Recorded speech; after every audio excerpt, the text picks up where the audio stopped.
Australia's leading sports organisations have made a pledge to tackle youth binge drinking. Now when you're watching your favourite sports, like football, swimming, basketball, netball and athletics, you'll see this logo.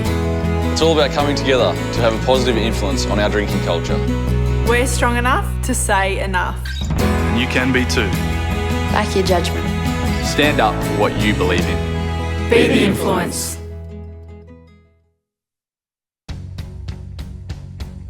Here's your story, let's begin. The water's fine, come on, dive in. The future's here, it's right before your eyes. Step by step, you're on your way. Welcome to a brighter day. Don't you know it feels good to be alive? You could be larger than life, bigger than the world, living out the hopes and dreams of every boy and every girl. You could fly higher than the sky, shine brighter than the stars. You could have all you ever wanted, shoot the moon and reach for Mars. You know you could.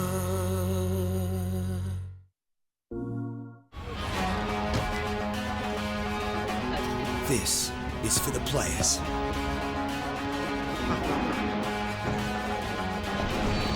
For those that leap into battle in the blink of an eye. For the drivers that compete for their club, no matter where they are.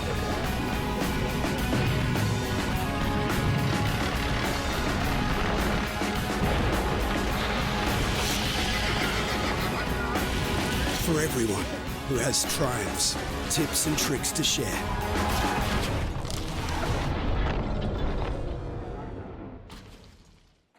Those who love to play with complete freedom. This is for the game changers, the innovators. This is for the players. This is PS4.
Real Guys, Real Sport, Bar TV.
Welcome to Bar TV's live coverage of round 6 of the NPL. Today it's the home side, the Edgeworth Eagles, taking on the defending champions, the Lambton Jaffers.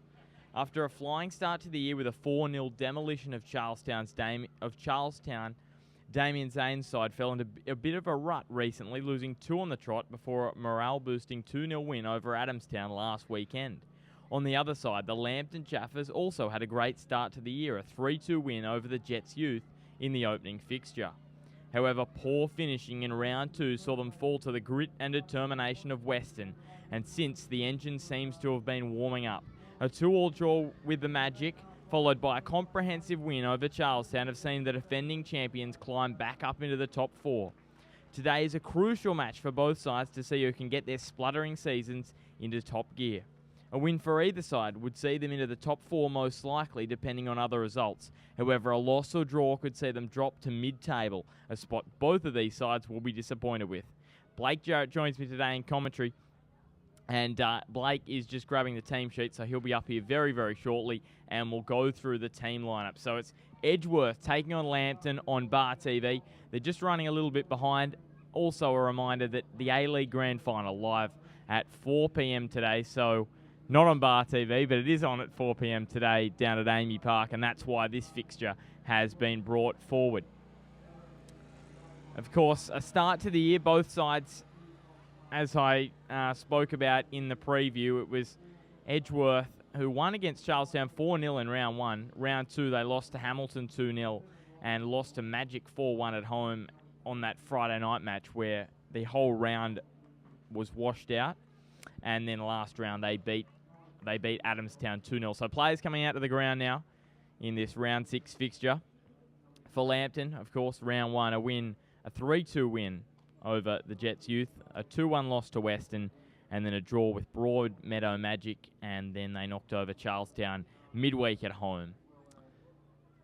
So we'll just wait for those team sheets to come up and wait for the action to begin. This is Edgeworth versus Lambton, live on Bar TV.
So we're back here live, just about to get underway. Blake Jarrett joins me in commentary. And Blake, how do you think this one today is going to pan out for both sides? Yeah, it's a big game for both sides, Ben. Obviously both playing for a spot in the top 4, hopefully. They trail the Jets Youth by Jaffers trail the Jets Youth by 3, I think. And Edgeworth obviously by 4, so they can't get into the top 4 this week, but it's going to be a big game. Both sides are in a bit of form, playing some good football, so let's hope that we see a good game here today. We've already seen a steal there from Remington. So ball goes across the ground, Tommy Smart on the ball, and it goes over the sideline, so a throw for Tommy Smart for Lambton, of course, back in the side after injury curtailed the start of his season. Joe Wheelhouse, of course, out there. Was injured in their their loss at Western, 2-1, which was on Bar TV.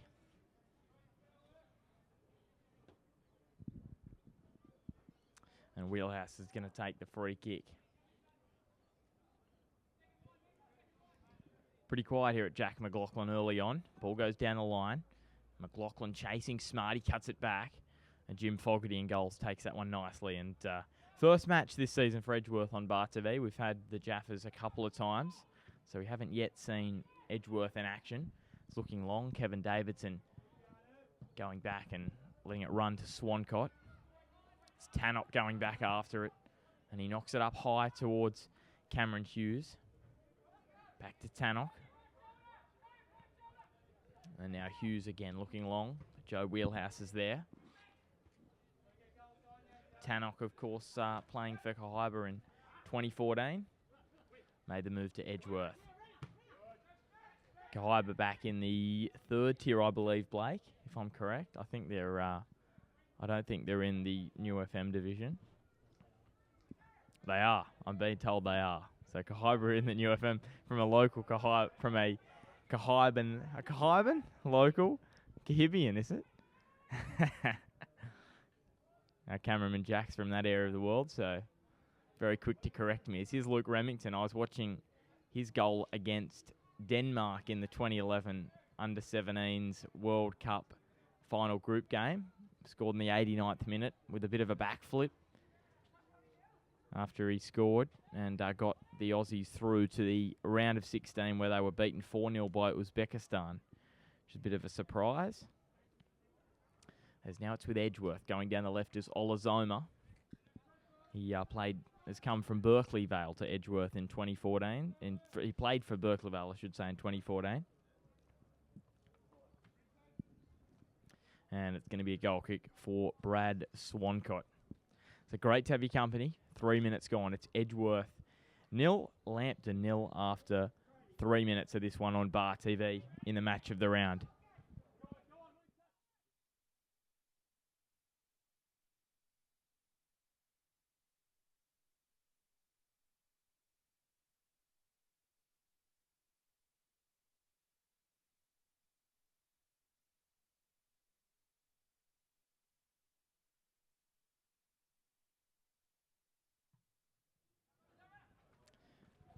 And going down, so free kick going Edgeworth's way after Moore was knocked over. He scored in the last round, I believe, Keanu Moore for Edgeworth. And their 2-0 win, scored late against Adamstown because it was 1-0 from a penalty that was scored and midway through the second half, and then Moore finishing it off. So standing over it is Spurway and Bren Hamill.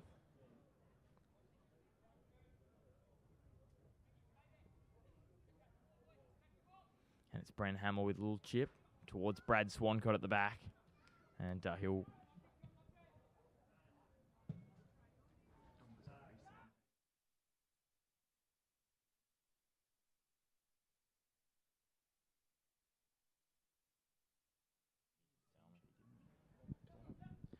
Going back now. Edgeworth looking down the line now. It's with Hamill. Hamill trying to turn away from Brown now. Hamill looking square. Kevin Davidson. Oh, Swancott. It went back to him. And a free kick going the way of the Jaffers after all of that. And Joe Wheelhouse is going to look short to McPherson. McPherson squaring out for Tom Smart. And now looking down the line. And it's down there with Edgeworth with Aaron Pritchard. Back on the inside now. Wheelhouse goes towards McNaughton. And he's turned it over now. So Edgeworth, here we go on the break, playing it square. And Grant Brown does well.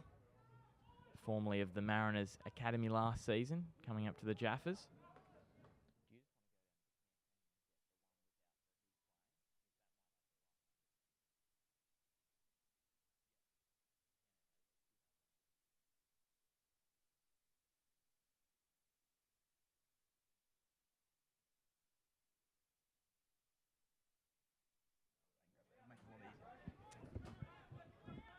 It's now Edgeworth at the back. Looking long. McPherson now. Looking to the left. Alex Palozzi now. Palozzi controls nicely. Looking towards the goals, but Fogarty gets down and makes a good save. And wide it's played now for Dom Blazari. Back now. And Grant Brown clearing it up the ground. So sorry if we haven't got the players right for Edgeworth. We just haven't got the team sheet for them, for the game yet. As here's Palozzi down the left side. Alex Palozzi goes down on the edge of the 18. Referee blows the free kick. And it's going to be a free kick for the Jaffers just on the edge of the 18 on the left-hand edge, or left-hand side of the goals. Yeah, we're just grabbing that team sheet for the game. Bit of a problem there with getting it. And it's John Majorowski standing over it, along with Alex Palozzi, who's scored 3 goals this year for the Jaffers to be their leading goal scorer.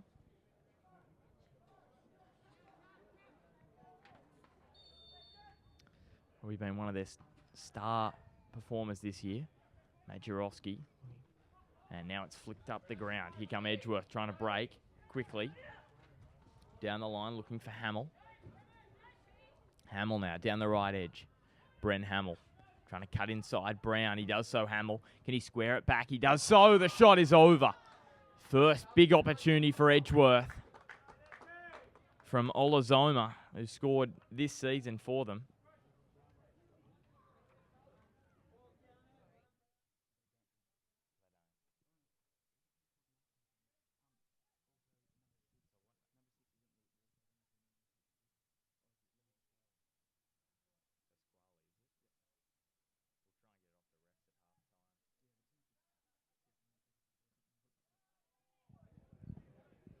Back now, Majorowski. Majorowski looking for Remington now. Remington trying to get into the 18. He goes for the back heel instead.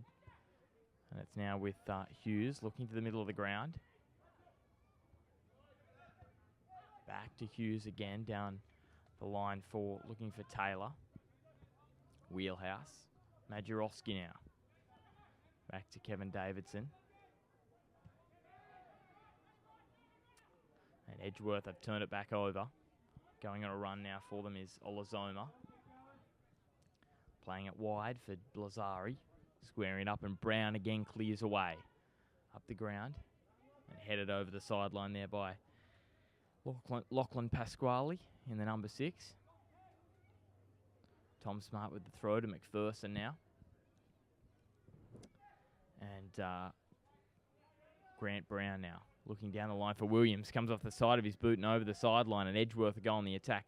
Now, Luke Walker has been out for the first bit of the season for Edgeworth. Have you heard about when he may return for the Eagles?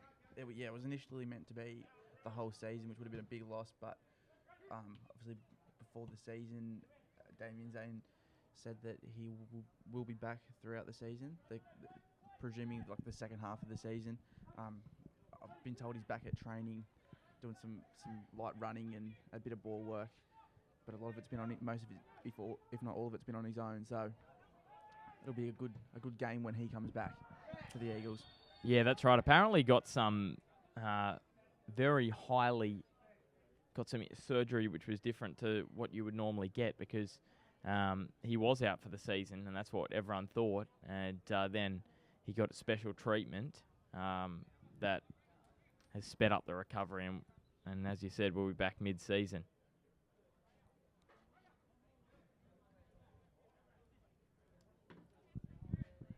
So free kick for Edgeworth.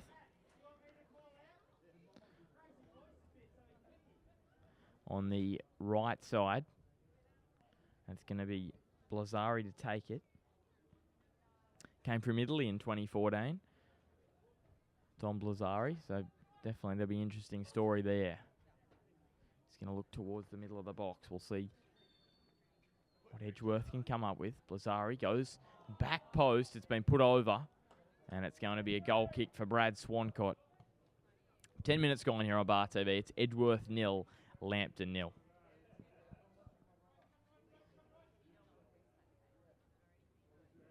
Yeah, Dom Blazari used to played first grade for Valentine in 2012. It was, and yeah, went overseas. I think he had a season at Edgeworth just after that as well before he went. So he's returned home and he's back to Edgeworth, which for them is a great signing. Yeah, very interesting that, going overseas and plying his trade. And it's going to be a throw for Edgeworth. Looking short for Moore. Back. Wheelhouse now. Goes to McPherson. He goes further back for Brown. To Williams now on the left, Michael Williams. Going down the left side. And now it's been turned over. Playing short, so a chance for Edgeworth to go on the attack now, but Wheelhouse with that outstretched foot goes wide to Tom Smart. Now, is this Joe Wheelhouse's first match back from injury, or did he play last week or midweek against Charlestown? No, I don't actually know if he played midweek against Charlestown, but he's. I think he did play last week. So maybe that injury was a lot, not as bad as what first anticipated by Dave Tanchesi. He said a month, and that was probably a month ago this round. This ball goes into the crowd. It's probably helped by all the wet weather that we've Yeah. had in the last few weeks, so training would have been very light. Would have had the chance to prepare and get himself ready again. Yeah, that's right. Of course, those 2 rounds off, so definitely was back in round 2 way back then before the wet weather hit us, and then there was a couple of rounds off. And a reminder, we have got the match on Wednesday night, and we've got Charlestown, I should say, taking on South Cardiff at Lyle Carr Oval. So Wednesday night from 7 p.m. And in the halftime show, we're featuring we're having a look at Girls Football Week or Women's Football Week in Northern New South Wales, which is great. So join us at halftime then, and also today as we have a look back at the results from last round and the ladders from UFM division and here in the NPL first grade. Bit of a shove in the back from Grant Brown. No foul from the official, and it's going to be a throw for Michael Williams. Now, Tommy Smart's come in for Myung Lee since we last saw the Jaffers on the right flank. Does that strengthen their side? Definitely, yeah. He started off the season with an injury, so he missed the first few rounds. We've got him back now. He was a big part of the grand final winning season last year. He was a very good player, offers a lot of speed at the back, and he's a very good defender as well. So, and Michael Sessions as well, still yet to come back into the Lambton Jaffers side as it's played wide. He has a hit, and Swancott with a great save over the top. Bren Hamill taking it about himself to put Edgeworth in front. And if it wasn't for the touch, Blake, that was in the back of the net. Yeah, it was going right for the top right-hand corner, wasn't it? It was swirling away from Swancott, so he's done well to get 2 hands to it and put it over the bar. Good save. That comes as Edgeworth's 4th shot, and Lambton have only had 1. So Edgeworth really dominating. Dave Tanchesky not happy in the last game against Western with the way they just couldn't take their chances. Here's a header. Swancott came out, so I don't know how that deflected off. And there was an offside, I believe, on this near side, and free kick goes the way of the Jaffers. Yeah, Jaffers just not taking their chances against Western. Since then, though, they did well against the heavyweights of the competition, Broadmeadow Magic, who are right up the top of the ladder now. And also a 3-1 win at Charlestown, at home against Charlestown midweek. Yeah, touched on before, Ben, that we'll be at Charlestown and South Cardiff on Wednesday night at Lyle Carr Oval. That's 2 teams who definitely need a win in that game. Both started pretty poorly. South Cardiff haven't got a win, and Charlestown have only got 1, so they'll both be looking for a win today. South Cardiff play against Broadmeadow, and Charlestown play against Western. Yeah, that'll be interesting. Charlestown and Western, as Kevin Davidson goes back, and Kevin Davidson, of course, representing the Australian under-17 side in Turkey and Italy. So very much in the same footsteps as Luke Remington in that sense, playing in the under-17 side. And spent 2 years at the AIS playing in the National Youth League. Now it's with Palozzi. Goes away to now it's through to Remington from Riley McNaughton. Remington down the left. He cuts it back. Fogarty, a little fumble. and grabs it up. Just around the grounds, Western have just updated on their Twitter account their game against against Charlestown City Blues. They've gone up 1-0 thanks to a goal from Gary McDermott. So Gary McDermott, he's been good for them this year, Gary McDermott. Scored the winner against the side we see today, the Jaffers, up there at Western. So Western, they just keep plugging away, don't they, Blake? Just keep putting those goals in the back of the net. Yeah, they do. They picking up a few clean sheets as well there. On the way, we saw them last week in the Bar TV match of the round win 1-0 against Maitland.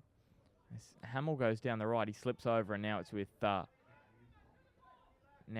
McNaughton. Just another update as well, Ben. Sorry to cut you off. Yeah, no, that's all right. Hamilton versus the Jets. Hamilton Olympic went ahead in the 4th minute. They're leading 1-0, and that was a goal to Kane Goodchild.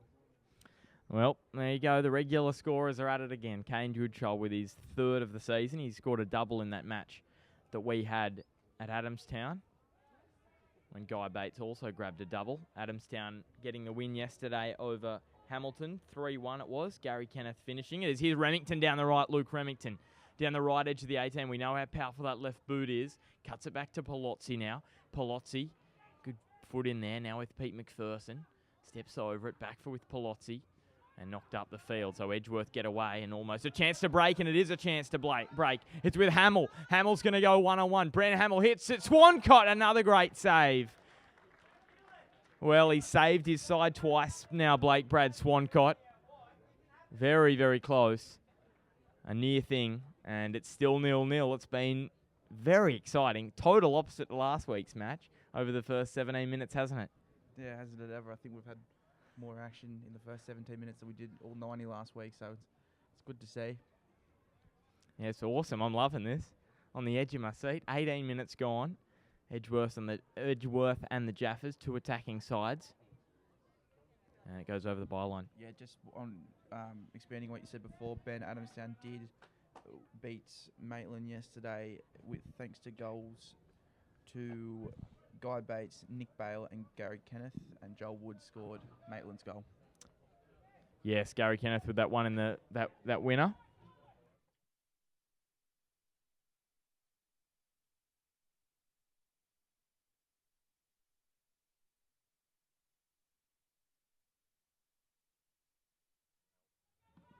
Here's Tom Smart going down the right. McPherson inside. Now Remington. Looking back for Riley McNaughton. McNaughton trying to look for John Majorowski. In the end, couldn't get there. Wheelhouse. Davidson. Looking up towards Luke Remington. He didn't get there in the end. Spinning and turning is Grant Brown. Free kick goes the way of the Jaffers. Played, of course, Mariners Academy in Manly. And one very good in the air, Grant Brown, but he's had some learning curves this year. Tommy Smart now. Remington's been very good down that right edge today.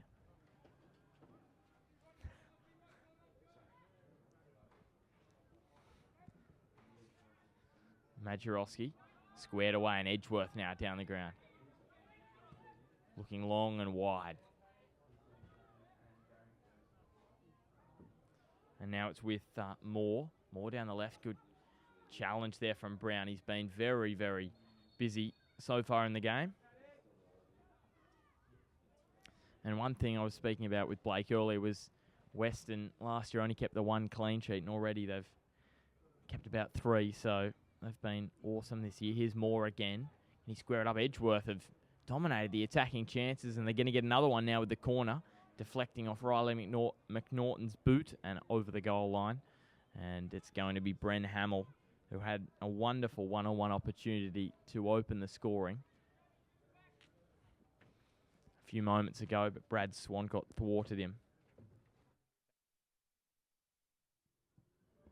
Ball comes in. Brown heads away. And now with McPherson. Looking long and back. And free kick goes the way of Edgeworth in a very promising position. We've got our team sheets now, Blake, so we're all set.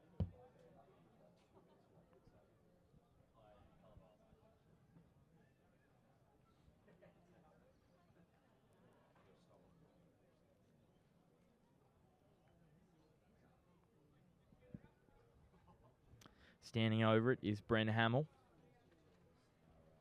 Now, Blake, just those stats so far. What is the shot count now? It's got even bigger. Yeah, 6-1 to Edgeworth. So 6-1, and you'd sense that it would go up to. You'd sense it would go up to 7 if this free kick's put on target from Hamill.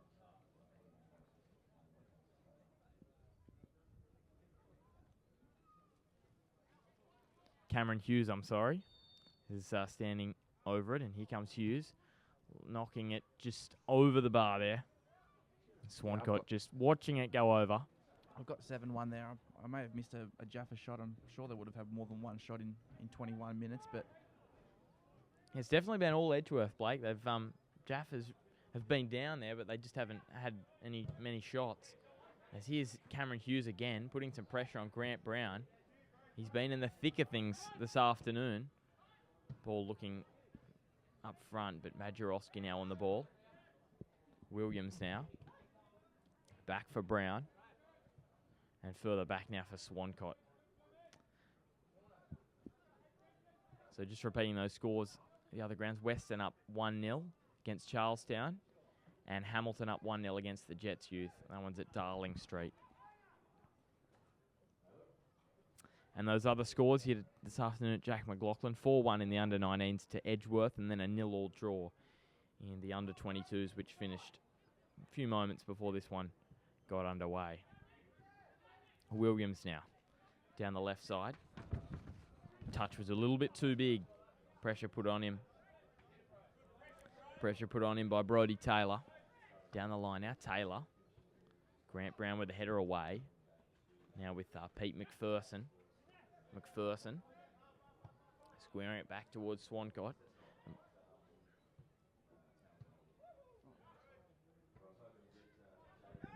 Squaring it now, Majorowski. Back to Wheelhouse.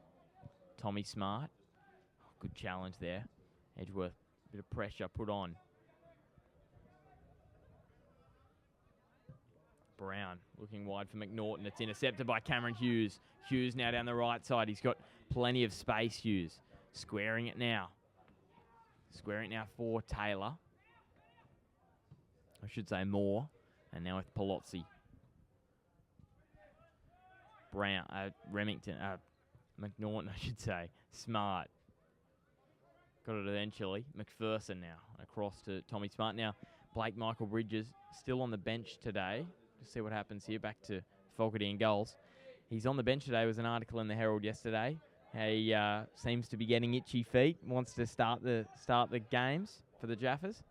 yeah, as anyone would, it's very tough to get a spot here for a striker, and illustrated by Michael Bridges not getting a start. Obviously, they've got Majorowski and Palozzi up front. Also got Hucken Carnley as well as Bridges, so there's a lot of competition here at the Lambton Jaffas, and that's why they're doing so well. They have a lot of depth. Well, I think you'd say any other side, he'd just stroll on in, but not the Jaffas. They have got striking talent up to their eyeballs, and going on that today, they've been dominated in attack by an Edgeworth side who you'd have to say has been underrated this season so far. Yeah, they started off the season with a bang. Big 4-0 win over Charlestown. In their first 4 games, they've kept 2 clean sheets. They got thumped in one game by Broadmeadow, and they lost narrowly to Hamilton as well. So, a bit of a mixed start, but they're 2 of the top sides in the comp, you'd have to say. You're not wrong. I was just about to mention that. They'll Yes. probably both be in the top 3, I'd say, come the end of the year. So, they won't be losing too much sleep over that. Well, that's a tough start of the year, isn't it? Broadmeadow and Hamilton in the opening 3 rounds. So, and Hamilton they haven't lost a game, and neither have Magic this year. They probably should have let's not say they probably should have, but they probably shouldn't have got the win. Chris Boleyn in the 95th minute. Were you at Magic Park you weren't there? No, I wasn't at that game. Apparently a bit of drama. Adamstown weren't happy with the added time, the amount of added time. Berlin scored in the 95th minute, so that's a lot of added time, more than you'd normally expect. Yeah, we would have raised a few eyebrows, people that weren't there and saw 95th minute winner. It's 5 minutes of injury time is a long time, but obviously not being there, I don't know how many injuries and whatnot there were. Very unfortunate for Adamstown after leading 2-0 at half-time. Ball over the top now, looking for Hamill, and another offside against Edgeworth.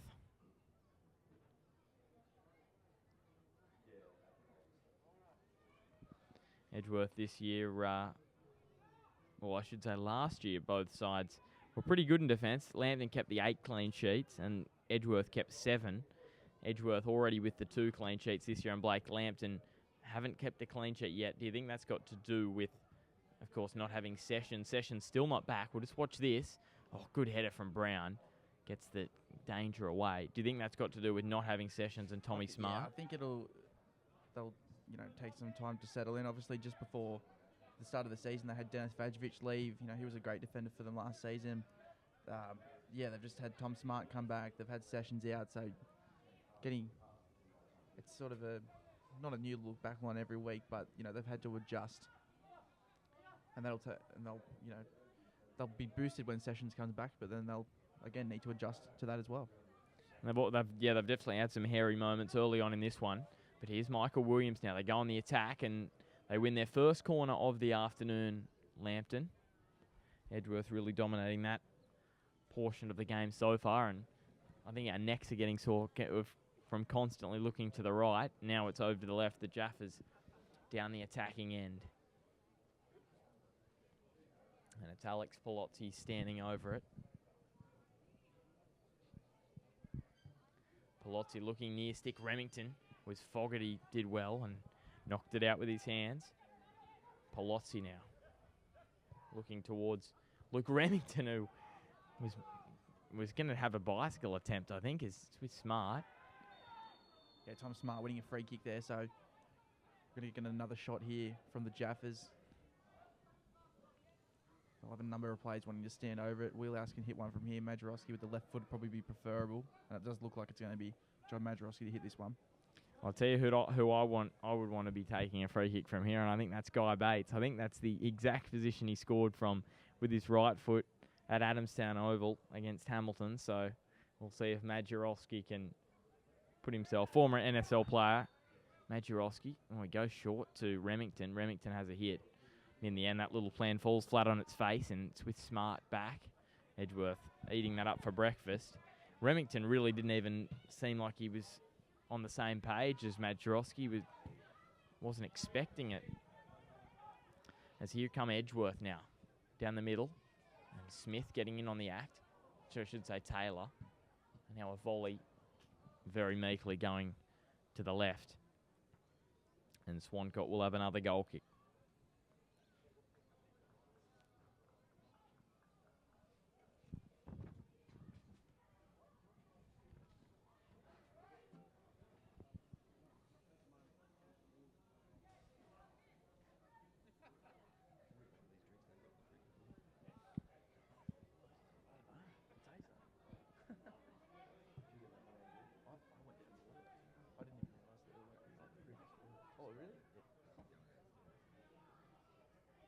Tommy Smart after it, and Edgeworth are going to go down the left over the sideline, and the throw goes the way of the home side.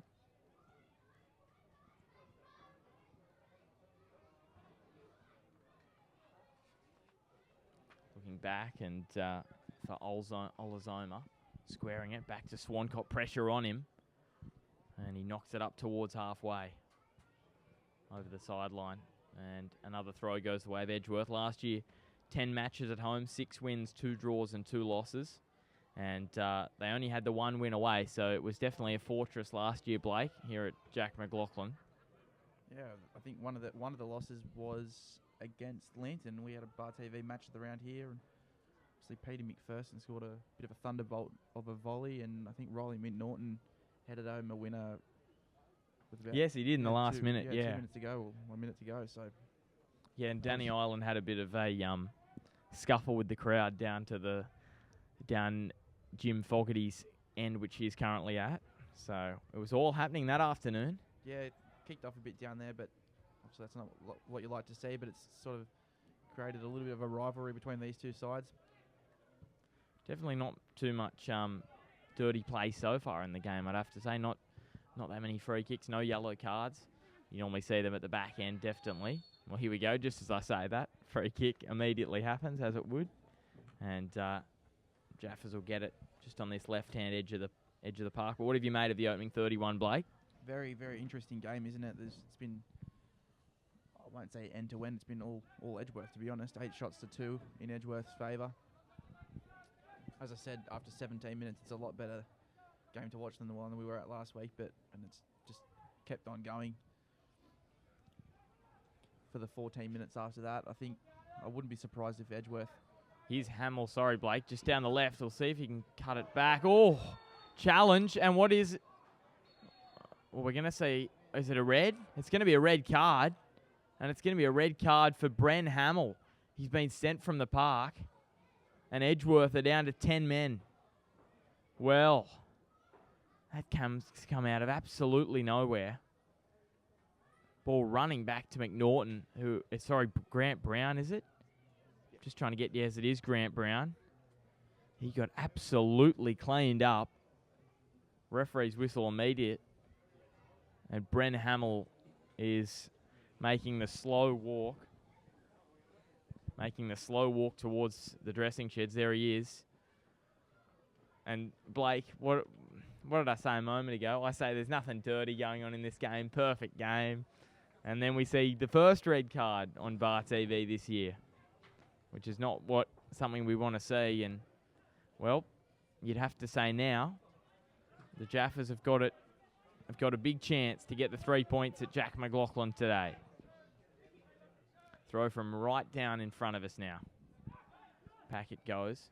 Hamill had a perfect opportunity to open the scoring in the opening 15, and Brad Swancott made a fantastic save. McPherson goes to Majorowski now. He will play no further part. He scored 7 goals in 17 matches for them last year, Bren Hamill, and has already scored 1 this year. And when Bren Hamill scored, they won or drew 4 out of the 5 games he scored in. And that was three wins in those 5 games and a draw, and just the 1 loss. And that was a 5-1 defeat at the hands of the Jets youth. So that is a huge loss, and I think that may be might be the understatement of the afternoon, Blake. It is a loss, but sometimes you see teams really lift when they go down to 10 men. And here's Palozzi going down the left. He's bumped over. No foul given from the referee. Williams looking back stick. Majorowski was up there. McPherson's after it. We know he can hit him from here. Is he going to have a dig? He doesn't. And it's away from Blazari over towards the side. Yeah, Bren Hamill last year was one of the shining lights for Edgeworth. They were knocked out in the first round of the finals against Charlestown, of course. Remington back for Smart. And now back for Kevin Davidson on the right. Grant Brown. Looking long and wide for Remington. Many rate him as one of the fastest in the competition, Wheelhouse. Former Jet to Pete McPherson, who I also found out played for the Newcastle Jets about 10 years ago as Palozzi now. Just controlling possession here, the Jaffers, since the red card. Kevin Davidson, Wheelhouse. Squaring to the right for Tom Smart. Wheelhouse, Smart again. Going to McPherson. McPherson squaring it up for McNaughton. McNaughton almost through. Palozzi, can he hit it? He does so. Fogarty makes the save, and John Majorowski scores after... Oh, we've gone offside. I've gone off too early. So Majorowski's been called offside, and I've gone off, and no goal. And it's still 0-0. And Blake, I was going to say, Pete McPherson, former Newcastle Jet 10 years ago. Did you know that?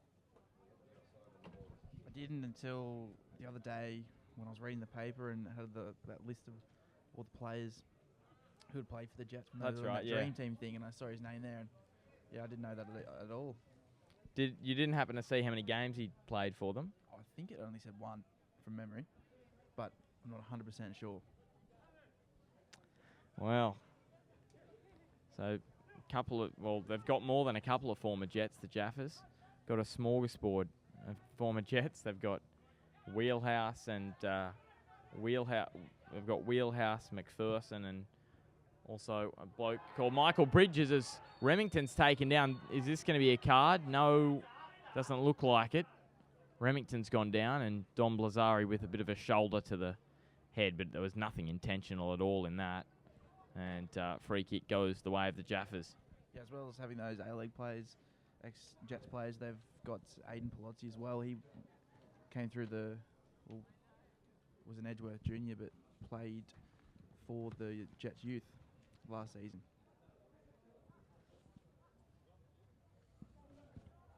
I'm not sure which age group they are in the under 19s comp, but he was in the team that played in the under 19s. I think they might be under 17s or 16s. No, not last season. The season before. Played at Lambton last season, sorry. And it's with Joe Wheelhouse. So Remington has come from the ground. And it's Wheelhouse looking wide to Williams. They're trying to exploit that one-man advantage they have over Edgeworth. If you've just joined us, Bren Hamill sent off in the 32nd minute of this one. And here's a challenge from Williams. Yellow card, and the locals are loving it. And Michael Williams is going to get a yellow card.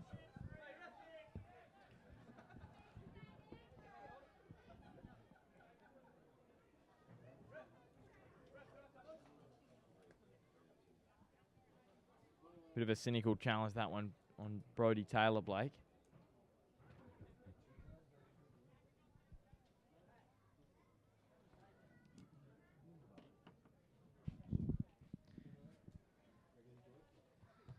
And it's now with Wheeler squaring it up towards Pasquale and Blazari down the left. And it's been turned over. It's going to stay inside the line, and Tommy Smart, if he's got the speed. And Edgeworth are getting back quickly in numbers. Good challenge in the end from Dylan Holes. And Edgeworth get possession back. So into the final 10 minutes of the first half here at Jack McLaughlin Oval, Bar TV's match of the round. And it's Edgeworth 0, Lambton 0. John Majorowski putting in a header a couple of minutes ago, but was offside. And Bren Hamill sent off in the 32nd minute for the Eagles, after having a couple of chances to open the scoring early on for Edgeworth. Their leading scorer last year out of the game as Brown goes down the line towards the middle of the ground with McNaughton now. So Edgeworth, they dominated the opening 30 minutes as it's wide more after it. Free kick goes the way of the Eagles. And Blake, have you got any updates from the other grounds? No, only the ones that I read out before. Hamilton leading 1-0 at home against the Jets, and Western leading 1-0 away to Charlestown.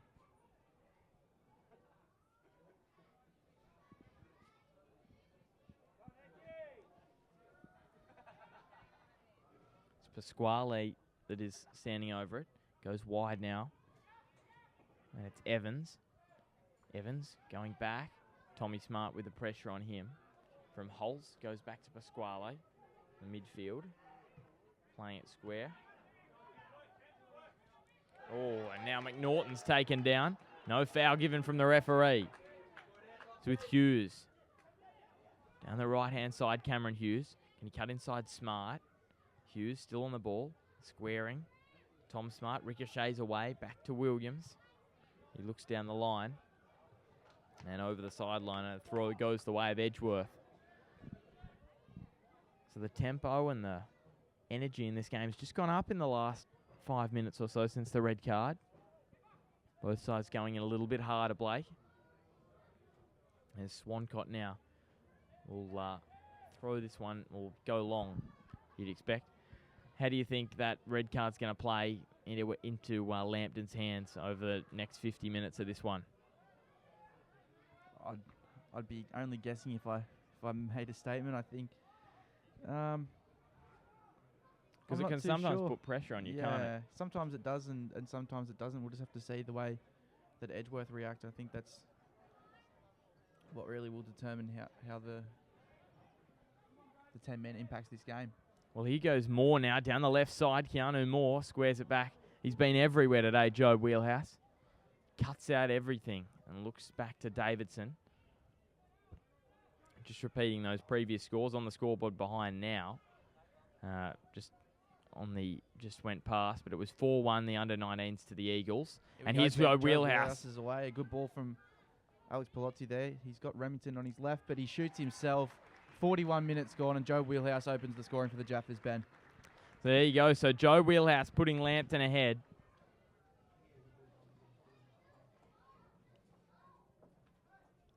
And that's his first goal for the season, Joe Wheelhouse.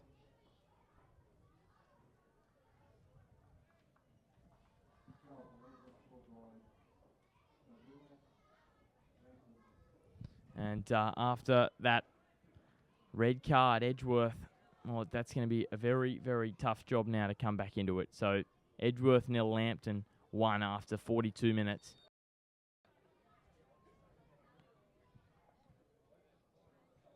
Forward now, Wheelhouse. Cross to McNaughton. McNaughton to Palozzi, back to McPherson. Back with McNaughton, going across to Smart. And back for Kevin Davidson. I was just posing the question about how it would play into their hands, and they go down the end and score. Yeah, you see there a good run from Joe Wheelhouse, but Palozzi and Madrowski both doing a good job, both dropping off, and obviously a good little flick behind from Madrowski. Wheelhouse runs straight into a hole, and Palozzi finds him, so a very well executed play for that goal.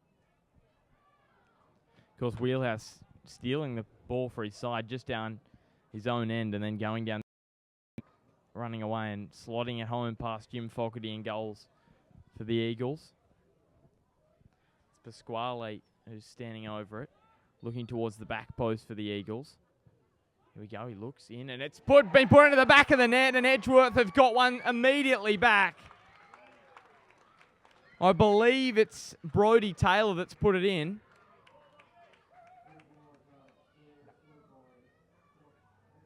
It's Josh Evans that's put it in, the number 8, Edgeworth. And just as you thought, Lambton, we're going to try and get away with this one. Immediately, Edgeworth hit back, and it's 1-1.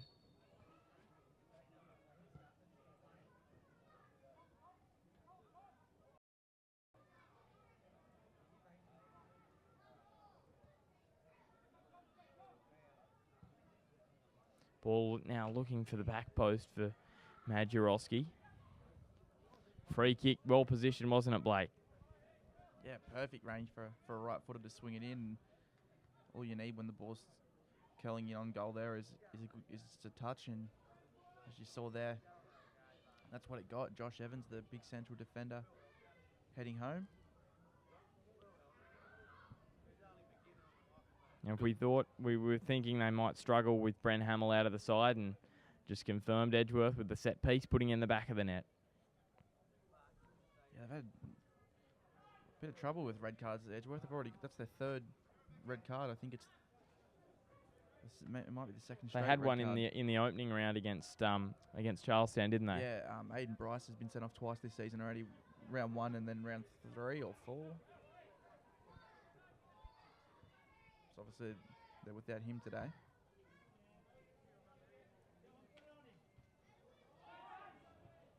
Yeah, Aiden Bryce not in the lineup for Edgeworth today. A suspension is Wheelhouse across to the right. Of course, this game brought forward due to the A-League Grand Final.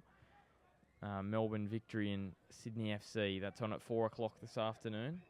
Wheelhouse looking towards Alex Palozzi. Hasn't scored this afternoon, and now he has a hit. Oh, Jim Fogarty. Great save. Well, both keepers have had plenty of action. It was dipping for the bottom left corner. Fogarty puts his hand down and keeps scores level at half-time. It's Edgeworth 1, the Lambton Jaffers 1 after 45 minutes, after, I should say, half-time in this one. And Blake, what did you make of that first half and the stats as well? Yeah, it was a very, very, very good first half.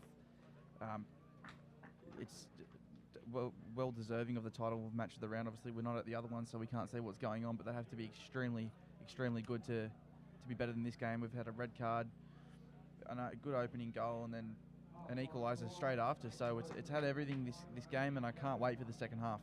Well, we're going to go to the halftime show now. Stick around. It's the halftime show where we look back at round 5 of the round 5 action. Halftime here at Jack McLaughlin. Edgeworth 1, Lambton 1.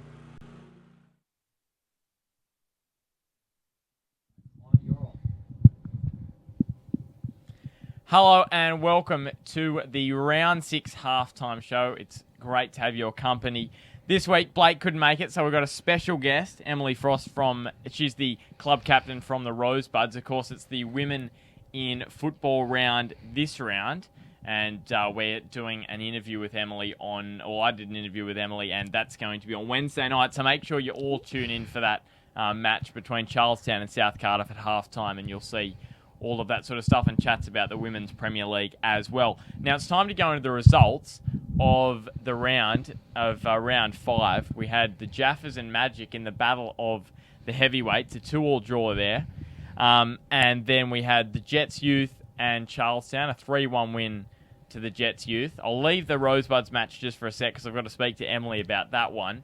And we had, I'll speak about the Western match, Western with a 1-0 win over Maitland, in a match which won't go down as one of the best of the season. It was a little bit on the boring side. But if you want to see that one online, that's on the Bar TV YouTube channel.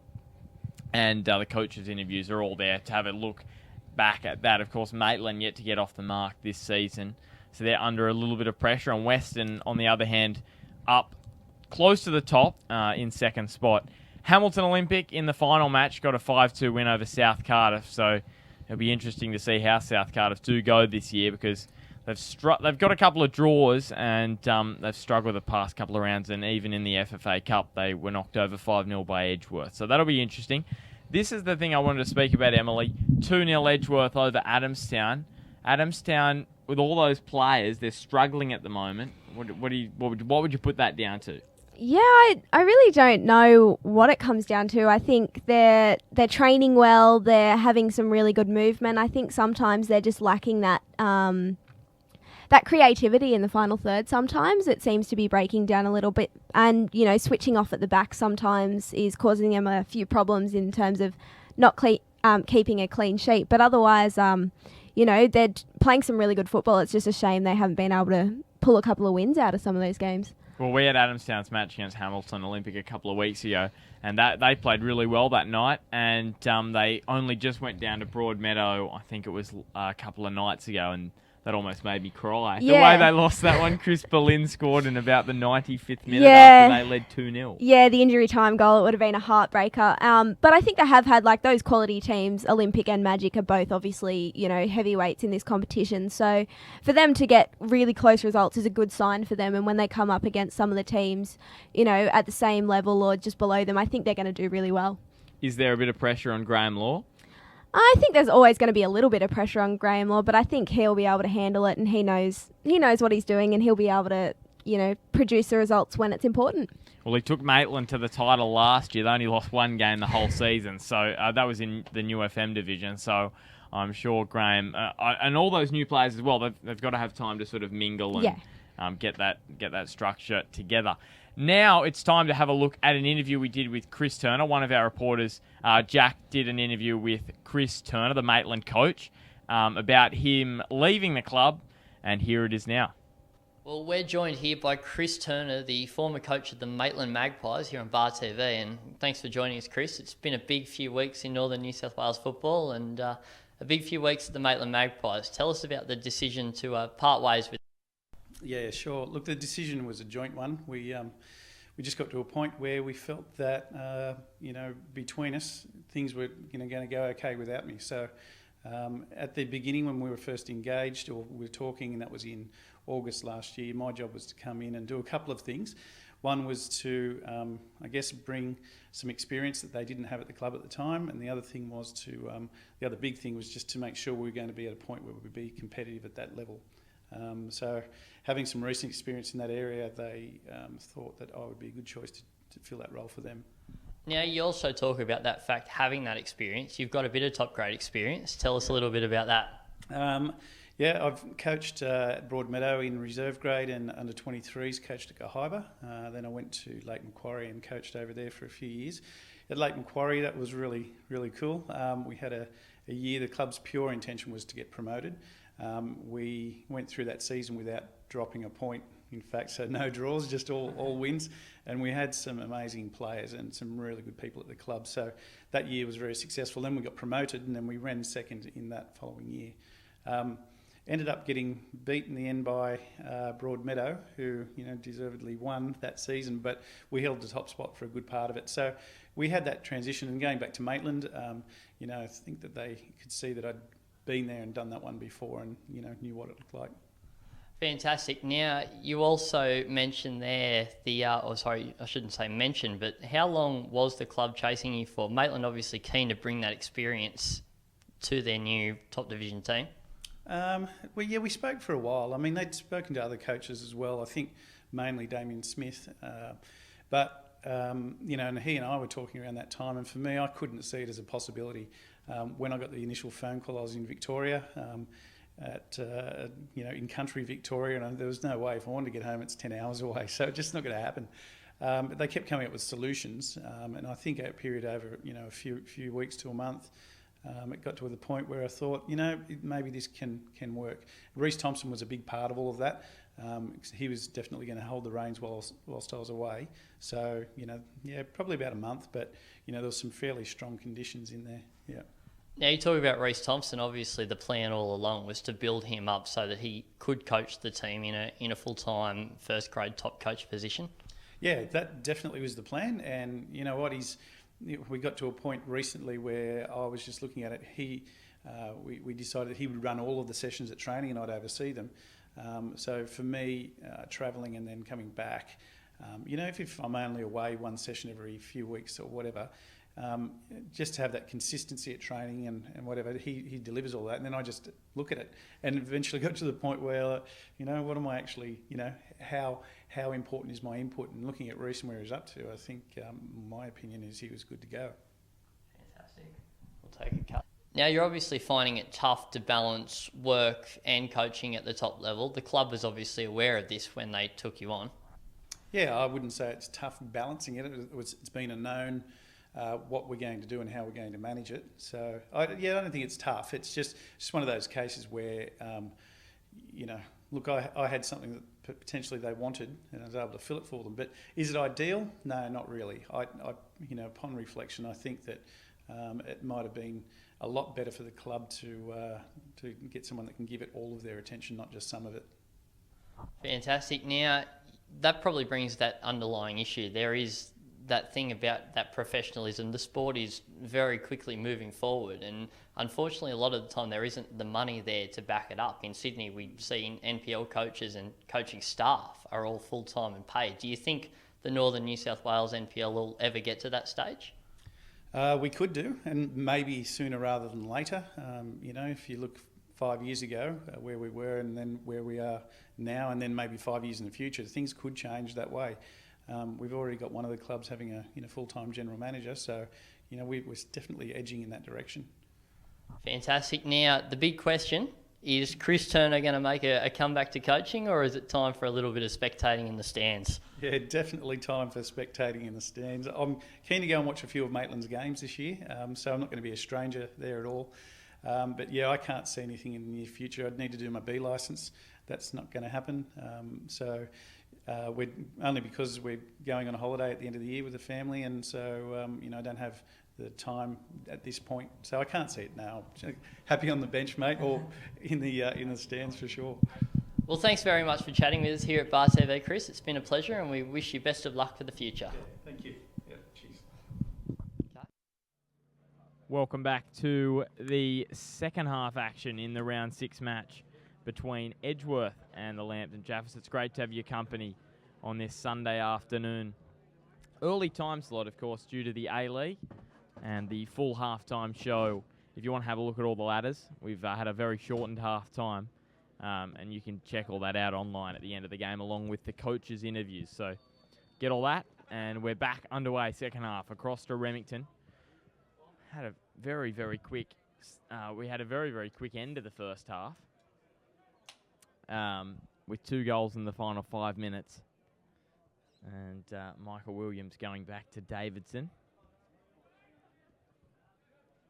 Wide now to Tommy Smart, back in the side after injury.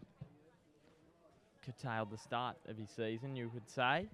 Remington, bit of pressure on him. Back to Williams now. Michael Williams trying to cut inside of Bray Smith. And another free kick goes the way of the visitors this afternoon.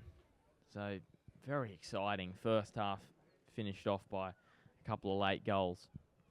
And if you have just joined us, Bren Hamill was sent from the ground in the 32nd minute for Edgeworth.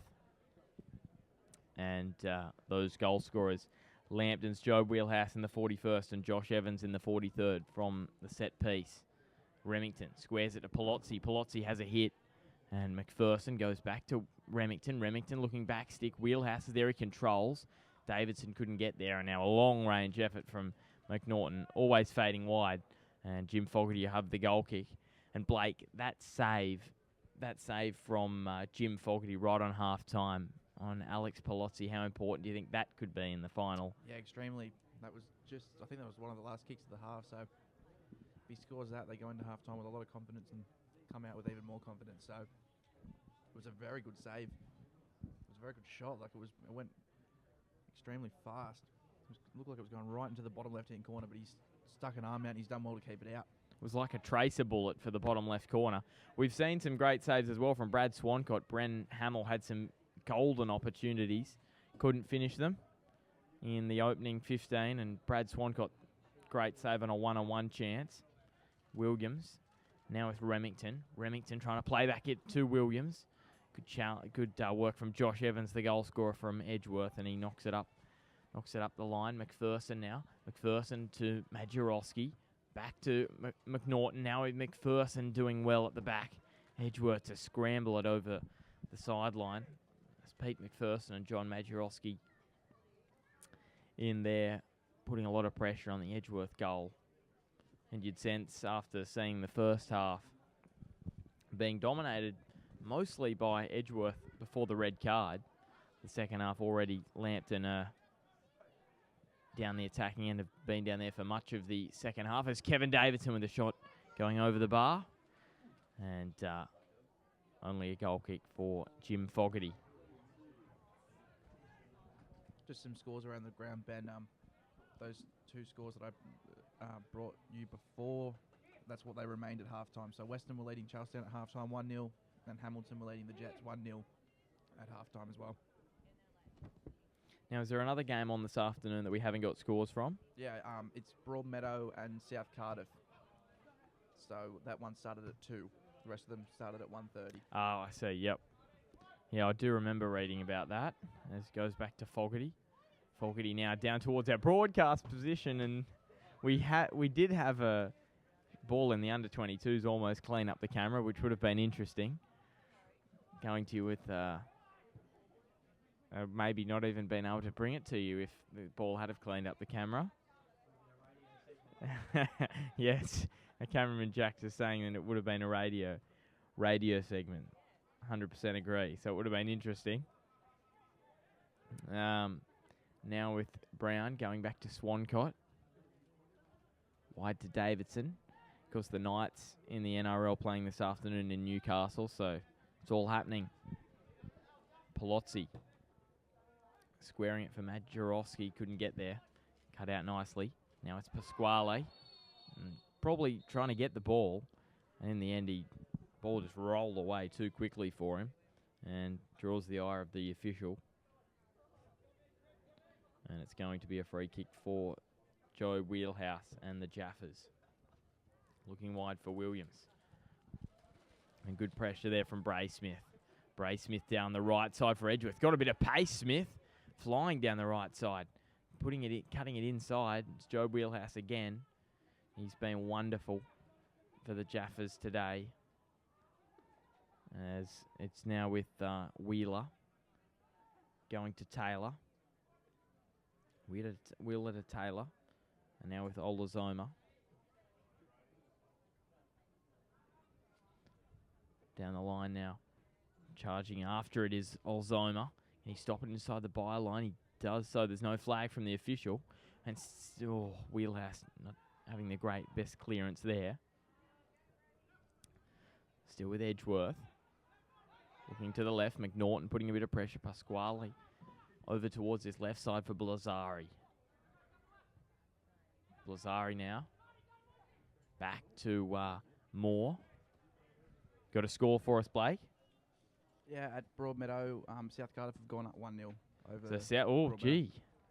There is a big score line. So South Cardiff leading Broadmeadow 1-0. Grant Brown looking down the ground. Blazari. Pasquale after it, pressure from Alex Palozzi. Although just a reminder that is very early days in that one. Probably, half an hour gone in that one because it started at 2 o'clock. All the others at 1:30 today. Down the line from Majorowski to McPherson and over the sideline. If you have just joined us because you thought it was starting at 2:30, it's 1-1, as you can see by the scoreboard. Goals from Josh Evans from Edgeworth and Joe Wheelhouse for the Jaffers, and a red card for Bren Hamill from Edgeworth. They're down to the 10 men. Kevin Davidson now on the ball. McPherson. Work from Moore. Scored last week for Edgeworth. Down the line looking for Keanu Moore. Olzoma and Davidson going at it hard. Brown under pressure from Moore. Goes back to Brad Swancott. Of course, the former Hamilton Olympic goalkeeper. In goals for the Jaffers. Palozzi to McNaughton and across to Michael Williams. Goes over halfway now, Williams. Looking towards the middle of the ground, he does so. Majorowski back to Williams. Controls possession under a bit of pressure from Pat Wheeler. Still with Williams, and he turns it over. Bray Smith knocking it up the ground towards Moore. As he is with Keanu Moore. He's got plenty of space here. Spacious ground here at Jack McLaughlin. Moore to the right for Olzoma. And back now for Brody Taylor. Still with Taylor. Olzoma. Taylor again. And it's that man, Joe Wheelhouse. And Blake, I keep looking and trying to compare Joe Wheelhouse and Matt Thompson. And we saw Matt Thompson last week. He's like a ghost out there. You just don't notice him. And Joe Wheelhouse today, he's been in the thick of everything. Yeah, Wheelhouse obviously plays a lot more crucial role than Thompson in terms of performance-wise. I think, Job's already had a full season to adapt to the NPL. So I think when Matt Thompson gets a few more games under his belt, he'll be a lot better. Here's the ball now with Holtz down the left. Great save from Swancott. Now Edgeworth going close. As you were saying there, do you think Maitland need to get him more on the ball, or do you think that's one of the reasons, or do you think that it's that adaptation to the first grade? I guess that that'd help him, but I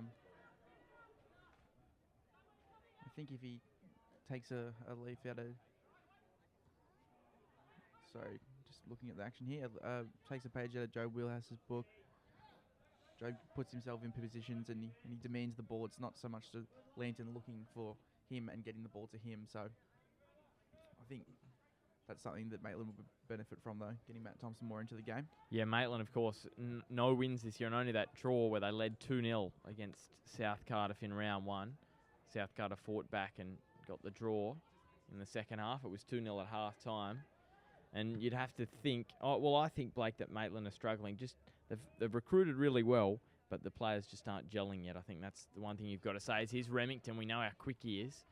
Bray Smith trying to shield him away from getting into the 18. Now in comes Taylor, and they do well. And the free kick goes the way of Edgeworth. yeah, that gelling just for Maitland, I think, is the real issue. Of course, Jai McKellar has come from Western. Matt Thompson's come in new, and Roger Dowdell, of course, left, and Ben Martin, he started yesterday, but he hasn't started the first few matches. So, and Alex Reid dropped to the bench. So definitely a lot going on for Maitland at the moment. Palozzi now, stepping over it. McNaughton, and runs over the sideline. Throw for the Jaffers. 55 gone in the game. It's Edgeworth 1, Lambton 1. McPherson looking to the far side. And Remington comes in, controls. Ricochets off Hole's knee, but towards McNaughton. Up down the line now from Blazari. A quick update from around the ground. Michael Kanorowski scored for the Jets, so they've gone 1-1 against Hamilton Olympic at Darling Street. So Hamilton put under a bit of pressure by the Jets youth there at Darling Street as McNaughton squaring for Magierowski, back for Palozzi. Alex Palozzi with space in front of him. Little 1-2 with Magierowski. Palozzi hits it. Fogarty with a save. Controls it nicely. And he goes down, Palozzi, getting up slowly to his feet. Looks all right.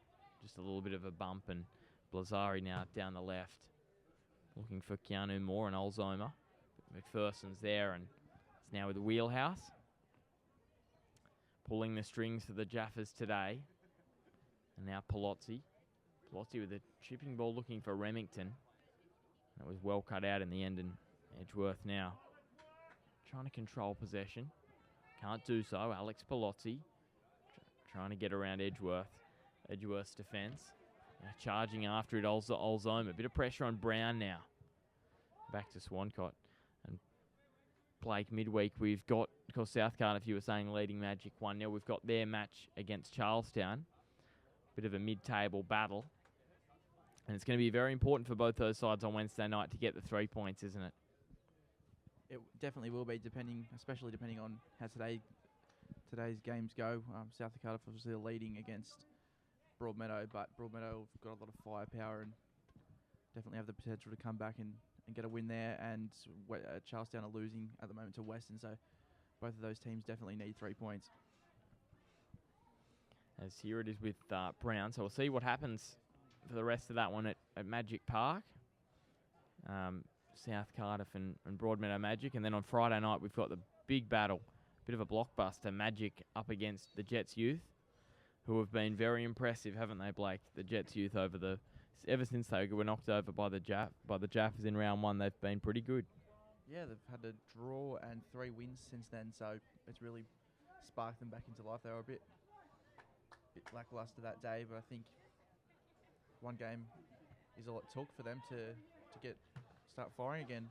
Obviously, Peter McGuinness is doing a great job with them. They've just equalised at Hamilton, so it's very positive for the Jets youth at the moment in the NPL. Well, I'd say they probably didn't have their best players on the park, of course. Panasevic, I believe it said. I'll have to work that out by next Friday. He only came on the second half after an injury, I believe it was to Lundy, I believe. Braden Crowley. Crowley, that was it, Crowley. One of those front two. And they've really had a disjointed start while the end of the A-League was playing, because the Jets' first side in the A-League were struggling for numbers, of course, after Phil Stubbins and Nathan Tinkler hoiked half the side. They had to sort of be in waiting for a spot on the Jets' team sheet. So that was probably a major factor, I'd have to say, in the Jets' youth lackluster start to the year. Yeah, you're right. They were missing Kanorowski come off the bench, as you said, Pavicevic come off the bench, and they were missing Nick Cowburn as well. So, and it was Pete McGuinness's first match in charge after only being the coach for a week. So, and he was announced as the W League Coach of the Year at the A-League Awards midweek. So there's no doubting his coaching ability. Pete McGuinness, after taking the Jets W League girls to within touching distance of the finals of the W League. So he's definitely left a mark there and is starting to leave his mark on the Jets youth side. As Wheeler puts that one over the byline, and it's going to be Alex Palozzi from this near or right attacking edge for the Jaffers. 60 minutes gone.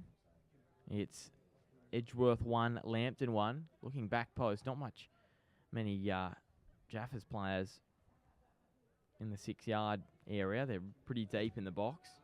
And it's Majorowski over near the corner flag. Going to leave it for McNaughton. So you're watching Bar TV, round 6 match of the round. It is the second half, of course. This match brought forward, if you forgot about it, brought back, I should say, to 1:30. Brought forward. Wow, my maths is eluding me. Now it's with McNaughton. Brought forward to 1:30 p.m. kickoff, of course, with the A-League Grand Final kicking off this afternoon at 4 with Melbourne Victory and Sydney FC. Just out of interest, who do you think will win that one, Blake? I think it might go to penalties, and I think Sydney will win. Sydney will win on penalties. Well, there you go. There's Palozzi go, so I've got nothing to say. I'm trying to come up with a player that would score the winning penalty. As now it's squared. And Edgeworth, here's a chance for them to break. Bit of space. Looking for Taylor. And Davidson does well. Who's going to score the winning penalty for Sydney? Oh, I don't know. Whoever goes Think up number 27 or someone. Max Burgess still played for Sydney. He'd probably score the winning penalty. He's now playing for the the Jets in the Jets. I don't know if he got a new contract, Max Burgess, for the A-League side. Now it's with Williams on the left. Palozzi. Smith charging down the right side is Bray Smith for Edgeworth. Chance for them to get back in front. And McPherson does well. He's a volley off the side of the boot from Holtz. Goes wide, and Brad Swancott with the goal kick. Any updates from... no updates yet? No updates as of yet. Still got 1-1 at Darling Street, 1-0 at Magic Park, and 1-0 at Lolcar Oval. And we see our first substitution of the game here with Dylan Hulse going off for number 3, Aaron McLaughlin. Yeah, Aaron McLaughlin coming on, as Blake just said, Dylan Hulse leaving the ground in the 62nd minute of this one. And I should say, Blake, we're trying to get Craig Kerry. We're going to try and get Craig Kerry on the halftime show in a few weeks' time. Big name. Big name in Newcastle for the halftime show to have a look and have a chat about the NPL. So we'll have to see his commitments and that sort of stuff. And have a chat to him, which will be great. There's Pasquale. Back now for Wheeler. Pat Wheeler looking long. Tommy Smart gets up and does well. McLaughlin just on the park. Does well and goes to Blazari. And there goes the free kick. Ref playing advantage for Edgeworth for the foul on McLaughlin. And I should mention, one thing I haven't mentioned is the state of the ground, Blake. They played all the junior matches here yesterday, and there's mud all over it, and they've got to play midweek as well. So there's a good close-up as Tom Blazari stands over the ball. So hopefully it can rejuvenate in the next few weeks. Hopefully there's a bit more sun. Blazari looks back post, the header straight to Swancott. Remington now. Bray Smith in front of him, trying to turn him inside and out. He does well. Pasquale can't stop him now with Remington. Still with Remington down the left. Trips over as he got to the shot. And Wheeler shields him nicely. Hand in the air. And now with it's going to be a corner kick for the Jaffers. Palozzi running over, and it seems Alex Palozzi's taking all the corners for the Jaffers today, Blake. Yeah, I'm just trying to think who would usually take their corners. I can't really remember. Maybe Joe Wheelhouse, but maybe they want him just floating outside the 18-yard box there for any Well, of course, balls that come out. He scored that goal in the grand final, Wheelhouse, so that's enough of an incentive to keep him in there for the corner kicks. Just hard now for Edgeworth with those lack of men up front. But you'd have to say, if the Jaffers don't get the job done in this one, they're going to rue it as a missed opportunity, because they've definitely had Well, they've got 10 men from Edgeworth, and they've had some chances to put themselves in the lead. And in the end, just haven't taken them. Yeah, you're not wrong.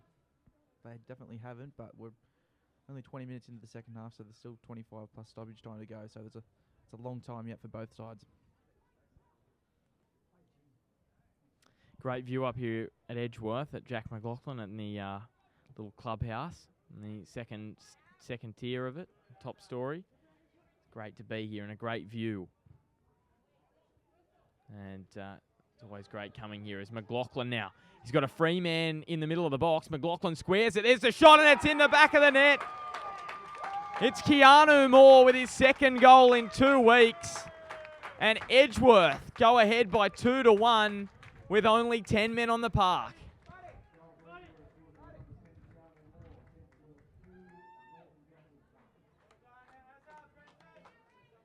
Well, that makes it very, very interesting. 66 minutes gone now. And we should also say that Tommy Smart has come from the ground and Myung Lee goes on.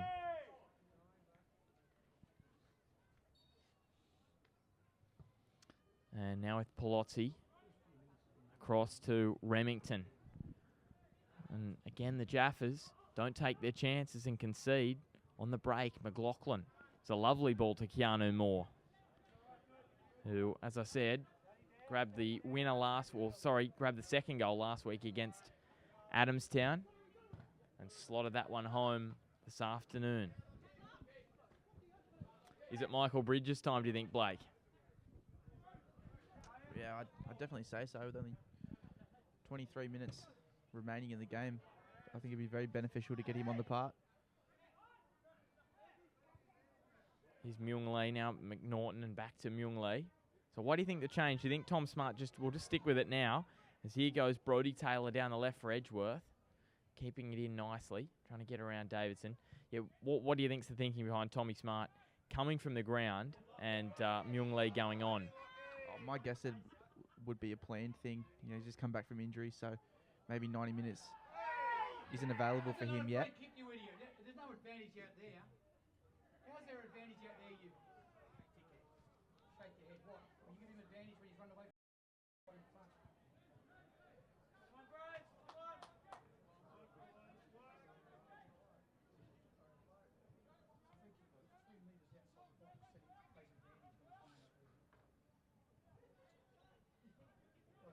Now with Pete McPherson. Back towards Swancott. Could do nothing about that shot from Keanu Moore. He was dragged in by Aaron McLaughlin. He took it just far enough into the 18 to draw in Swancott and left the back stick unmanned, and it was just slotted home beautifully. Just then, Ben, what you said about is it time for Michael Bridges? We're approaching 20 minutes to go, and there's a couple of subs over there kicking the ball down behind the goal, but Bridges is over here. He's just taking off his bib, So here we go. There's Michael Bridges and Dave Tancheski. Dave Tancheski said, "Okay, Mickey, grab us a goal, please." As now it's with Aaron McLaughlin. McLaughlin cutting it back, stick, Olzoma. Oh, Edgeworth. With 10 men on the ground, 10 men. I can't believe this. It's like the Jaffers at the time with 10 men, throwing everything at them. Yeah, I think a great sub from Damien Zane, bringing on Aaron McLaughlin. He's absolutely carving it up since he's been on. 2 great crosses, one led to a goal, and that one maybe should have been. And here is an attacking substitution from the Jaffers. Michael Williams, of course, with that yellow card, he's gone off the ground. And Michael Bridges has come on. Spoke about earlier, Blake, he wanted to get more game time in the Herald yesterday. Local paper speaking about how he would like to get that more game time, and he's got just over 20 minutes today, as it's now with Grant Brown looking long and Jim Fogarty. And how important now, Jim Fogarty's save right on the stroke of half-time. If you missed it, right, the last kick of the first half, Alex Palozzi had a hit from the edge of the 18, and it was going like a tracer bullet for the bottom left corner. Fogarty stuck out his right arm and made the save of the game. Would you say it's the best save we've seen on Bar TV this year? Oh, definitely. It'd have to go close.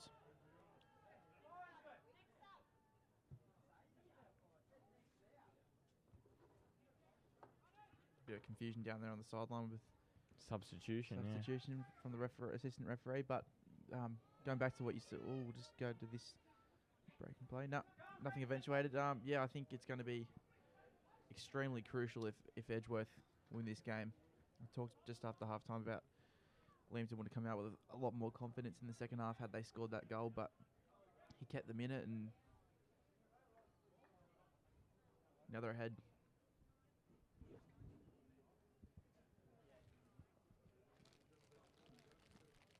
So Swancott and referee just going to check down the Edgeworth end what was happening there.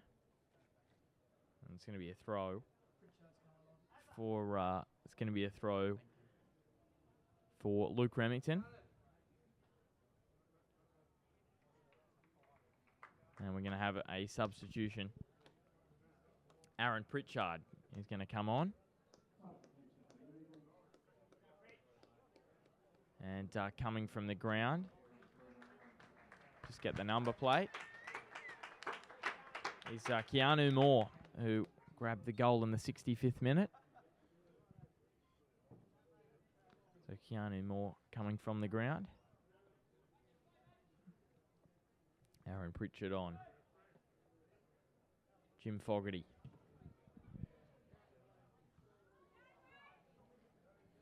And Swancott comes out, a little bit of a fumble, but takes it nicely.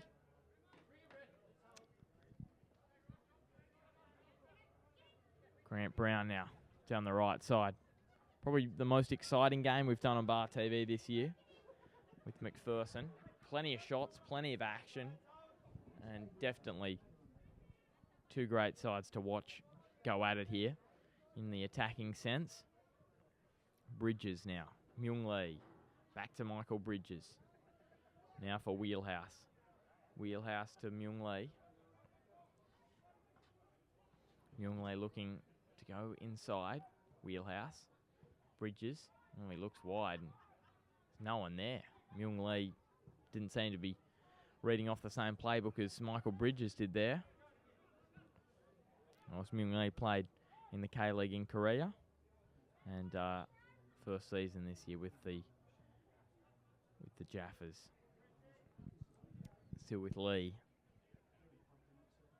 A few Koreans in the NPL this year, Blake. It's great to see them coming over and plying their trade in this competition. McPherson on the ball. Coming back and squaring for Palozzi. They've got the extra man, but it doesn't seem like it. This is a ball just going behind Majorowski. Fogarty comes out. Bren Hamill sent off in the 32nd minute. Jaffers scored first. Joe Wheelhouse with a runaway. Just slotted it past Jim Fogarty, and then Edgeworth have got two unanswered goals through, most recently through Keanu Moore in the 65th, and then it was Josh Evans in the 43rd. McPherson, Davidson. The side of the foot to McNaughton. Very high work rate does Riley McNaughton. As now with McNaughton, he gets it back off the chest of McLaughlin. Oh, here's a challenge. Studs in. Are we going to see? We are not. It's a yellow card.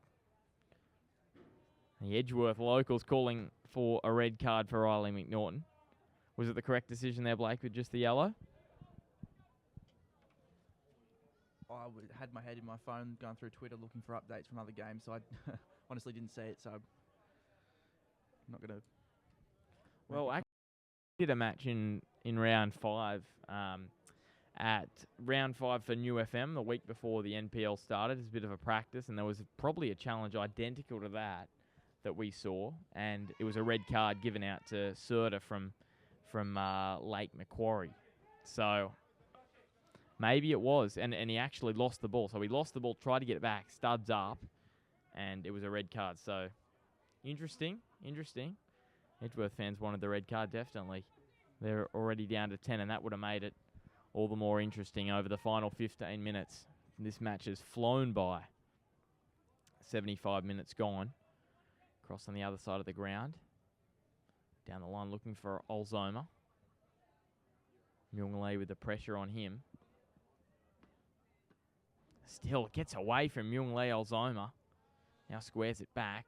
Brodie Taylor was there but didn't get it in Wheelhouse. Maybe just fatiguing. He hasn't been as ever present as he was in the opening 40 to 50 minutes. Oh, and here's a ball that's going to be eaten up by McLaughlin. Here's a challenge from Brown. Foot in. It's a cynical challenge from Grant Brown. And he's going to get a yellow card as well. Bit of frustration here, Blake, just coming into the Jaffers play. Wheelhouse there, look at him. He looks frustrated, looking at the ground.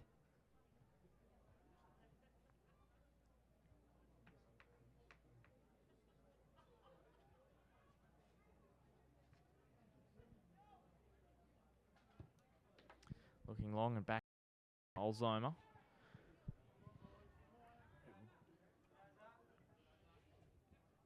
I think we're going to see a lot of Lambton attacks now like this one. Just then off that free kick, Edgeworth had 5 players behind the ball, so... Well, Majorowski was looking wide for Riley McNaughton there and didn't get it to him. It was well cut out, I believe, by McLaughlin. McPherson. Wheelhouse now. We know he can hit them from long range. McNaughton under a bit of pressure. Slips over did Bazari. And now it's away with Pasquale for Edgeworth. Looking long and charging after it is Brodie Taylor. So Brodie Taylor getting down the left side.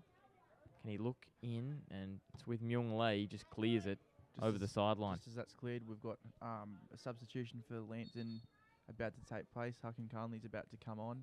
And it looks like John Majorowski's coming off. So John Majorowski coming from the ground.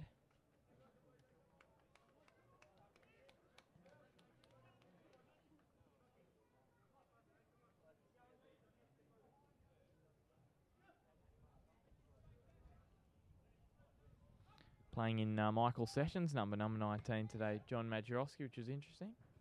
Don't know where the number 10's gone. It's disappeared, has it? Maybe they lost it. There's McNaughton looking for Bridges. Bridges now the captain of the Jaffers. Just saw the from Majorowski, and now it's with Olzoma. And we've got an offside against Edgeworth.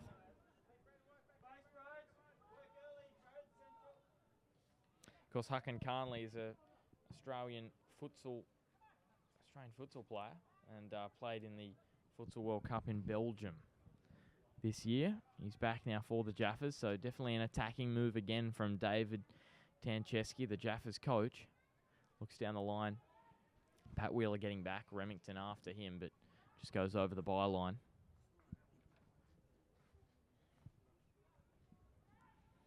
Edgeworth just seemed to be playing with so much freedom. They just... with just the 10 men, they just seems like they've got nothing to lose out there. Pasquale, and it seems, look at this, here's plenty of space for McLaughlin. Maybe the Jaffers just not manning up as his McLaughlin cutting inside, turning McNaughton inside and out. Ball back, looking back post, and Swancott watches it go over the byline. Goal kick for him. What do you think the Jaffers have struggled with since they've got the extra man, Blake? They haven't finished, I guess. They haven't been clinical in front of goals, and I think Edgeworth have just risen, sort of like we expected might happen. Maybe just playing with that freedom. They just seem like they've got nothing to lose out there. You know, if we get beat, well, that doesn't matter. We've only got 10 men out there, so we're up against it. Long ball gobbled up by Jim Fogarty in goals. Almost into the final 10. Edgeworth, the home side here at Jack McLaughlin 2. Lambton 1 here on Bar TV. The round 6 match of the round.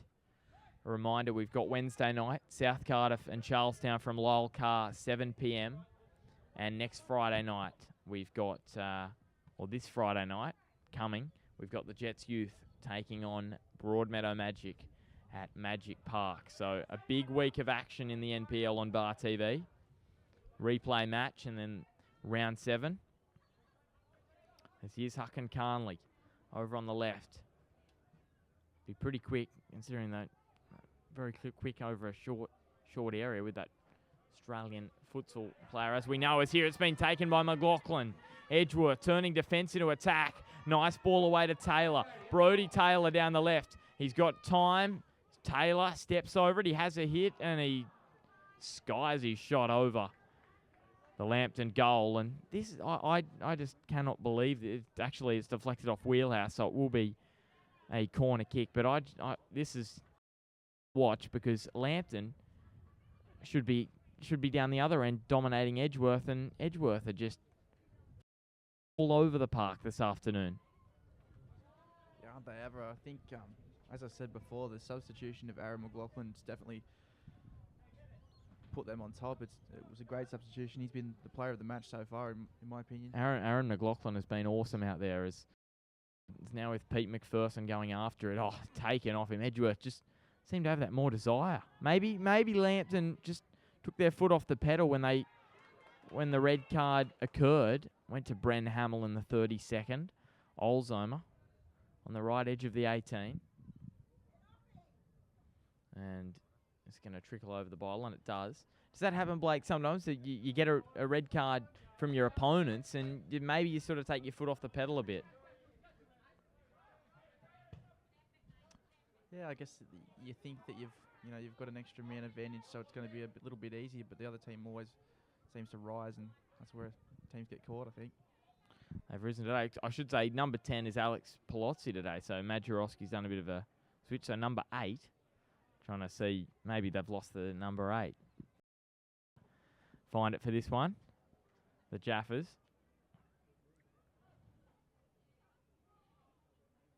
Maybe they give that to their leading marksman. Was just the one goal this season for the Jaffers. That one against the Jets youth way back in round 1.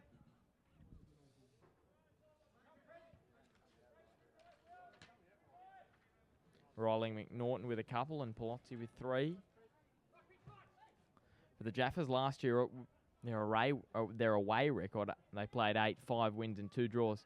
Funnily enough, their away record was better than their home record. And they got a late win here at Jack McLaughlin. Injury time winner to get the job done 2-1. So today they're going to need a little bit more than that if they're going to get the job done at Jack McLaughlin this afternoon. Bridges, Wheelhouse, back to Michael Bridges. Plays it back to Wheelhouse. Lovely short passing to Remington. Remington to Bridges. Bridges to Wheelhouse. And now it's back with Bridges. He has a hit. It's blocked. Gee, I think that shot from Bridges was goal bound. And now it's away down the right side for Olzomer. Looking inside for Brodie Taylor, who had a big chance a few moments ago. Swancott rolling it out to Grant Brown. Brown now squaring and looking for Carnley, but Olzomer's there. Smith, Olzomer. Now with Smith. Little 1-2. He does well. Looking for Taylor in the middle. Good challenge there from Pete McPherson. And over the byline.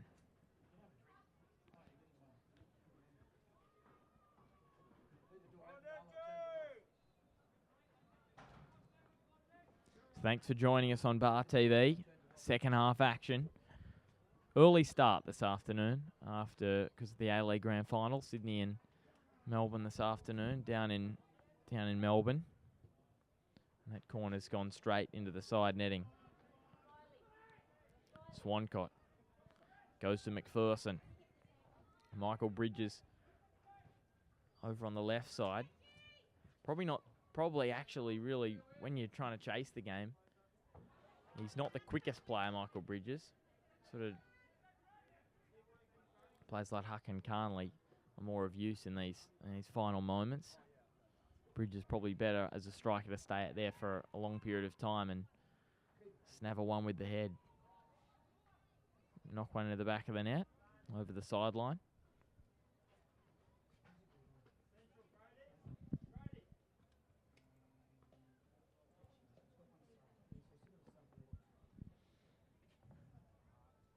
Coming up to the 85th minute.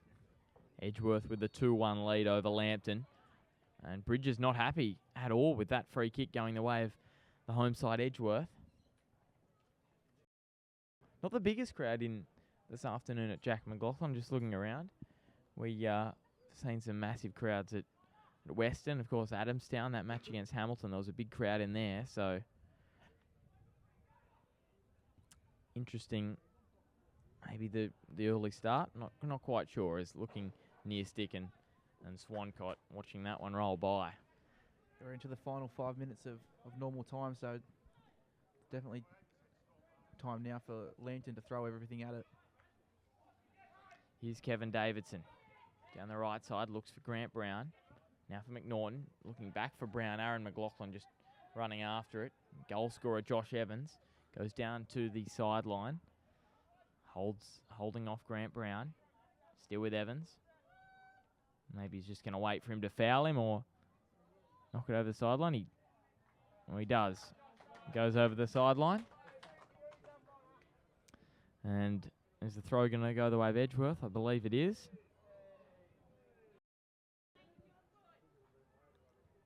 Michael Bridges not impressed at all, having a chat to the linesman. He was saying, it was written in the article yesterday, Bridges cops a bit of sledging from opponents, talking about him being a has-been and that sort of stuff. But I think that if you've played at that top flight competition, I don't think it matters if you're a has-been or not. There's a lot for him to. It's great to have him in this competition. Of course, working for SBS as well, doing a bit on their coverage, the Champions League and the A-League as well. He won't be doing much on the A-League Grand Final today because he's here today. Here is Grant Brown. Ball down the line. It's just skewed off the side of his boot. And I tell you what, Dave Tancheski wasn't happy about that Western loss, and I don't think he's going to be impressed about this afternoon either, as he goes to Olzomer, squaring it back. Swancott after it and watches it roll on by. And he'll pick it up and roll it away. Can Lambton get an equaliser in the last 3 minutes, Blake, after what we've seen this afternoon? I don't think so. I see Edgeworth getting another one, and it ending up 3-1. 3-1. Well, I 100% agree. Lambton referee not happy now, saying it's over there, mate. I agree. Lambton just they scored the goal through Wheelhouse, and you're going to get it started, and they've just sort of gone back into their shell again in the second half. That goal was probably pretty even up until the goal from Keanu Moore, and then they sort of struggled since then. Pressure sort of set in, though, thinking we can't be behind. We've got an extra man. Just all sort of has fallen apart. As here's Pete McPherson. Oh, here's a ball. McPherson is going to be turned over. Maybe your prophecy could come true here, Blake, and we've got an offside. Well, it wouldn't have been that much, Brodie Taylor, offside.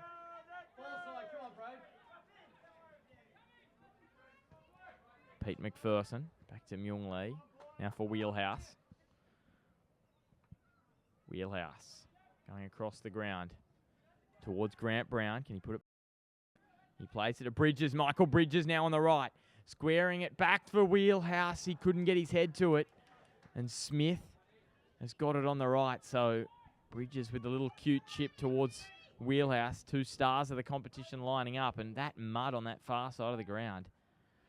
Yeah, it's everywhere. Here's Carnley now. Back for Wheelhouse. Lets it go to Remington. Remington with a shot. It's Bizzari who's hurt himself. Palozzi long range effort. Ricochets into Wheelhouse. Ricochets Wheelhouse with a shot. And it's gone way over the bar. Bizzari got absolutely cleaned up by the shot. And he's clutching at a left knee. Dom Blazari there. Just quickly around the grounds. Hamilton have scored through Andrew Swan. They've gone ahead 2-1. And Broadmeadow have scored through Cale Bradbury. And it's now 1-1. Well, there you go. So you expected they'd fight back. Nathan Morris has scored as well for Western, and Western lead 2-0.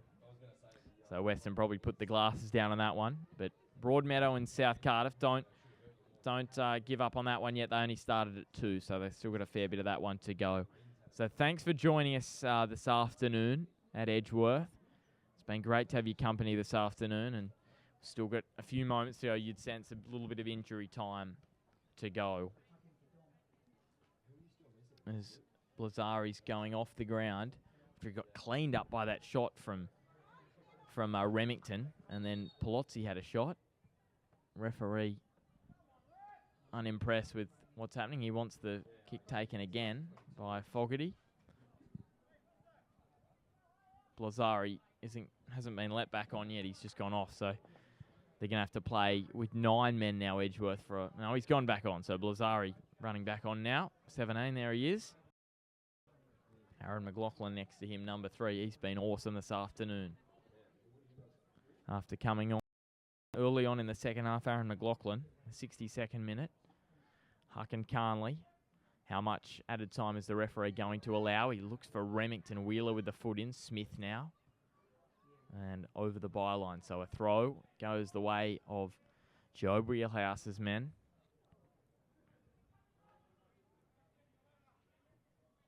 Bit of an upset, you'd have to say, Edgeworth, because Jaffers with some of the stars of the competition. Probably scales tipped towards Lambton. Edgeworth, many unknowns. As it sits back for McPherson, he has a shot which just sort of rolls off his boot. And Edgeworth are telling the competition they're here to play today with a solid performance. Awesome, you'd have to say, maybe with only the 10 men. So down the line, Swancott. We're ticking over to our 2nd minute of added time.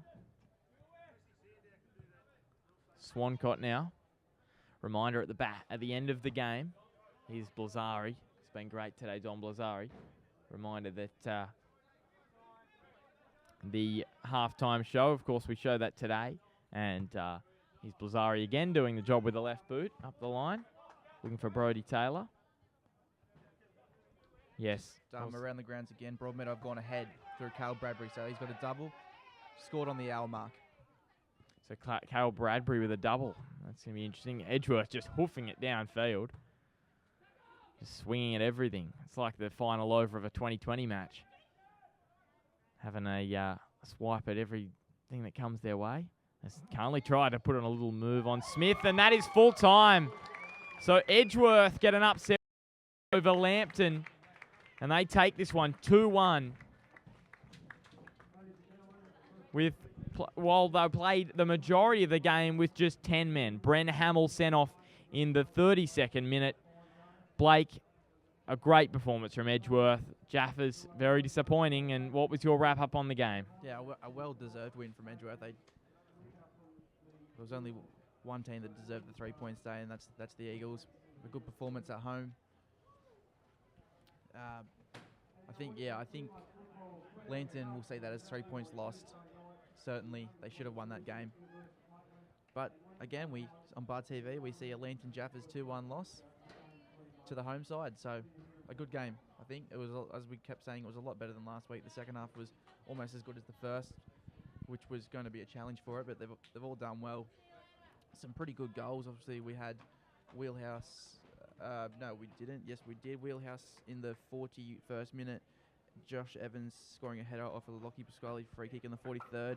And then the winner to Keanu Moore after he slotted into the bottom right after an Aaron McLaughlin cross. So a very good game indeed. Yeah, great one to watch, as you said, Blake. It was great to have your company this TV. Edgeworth 2, Lambton 1. Blake's going to go through some other scores in just... You go through them now, Blake, sorry. Yeah, so we've still got Hamilton ahead 2-1.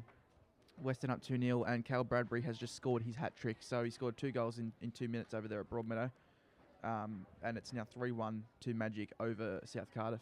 Well, the Jaffers are disappointed they let him go. Wouldn't they? He's been awesome for Magic this year. We've got them Friday night. So coaches' interviews up on our YouTube channel after this one, and you can catch the halftime show there as well. Tonight we've got South Cardiff and Charlestown at Lowell Car. Friday night we got Jets Youth and the Magic. Here is the match promo for the South Cardiff Charlestown match. Join us as we have a look at the Women's Football Week. It's been great to have your company this afternoon from myself and Blake. We'll see you on Wednesday night.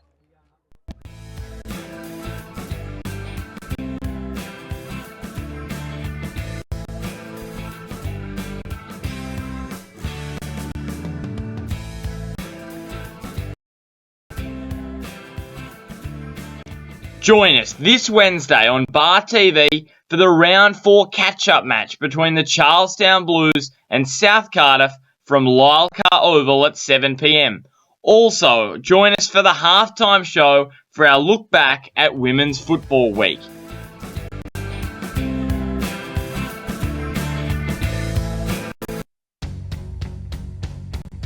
Here's your story. Begin, the water's fine, come on, dive in. The future's here, it's right before your eyes. Step by step, you're on your way. Welcome to a brighter day. Don't you know it feels good to be alive? You could be larger than life, bigger than the world, living out the hopes and dreams of every boy and every girl.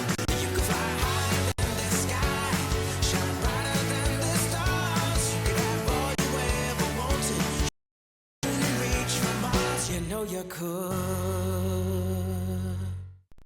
Australia's leading sports organisations have made a pledge to tackle youth binge drinking. Now when you're watching your favourite sports, like football, Swimming, basketball, Netball, and athletics. you'll see this logo. it's all about coming together to have a positive influence on our drinking culture. We're strong enough to say enough. And you can be too. Back your judgment. Stand up for what you believe in. Be the influence.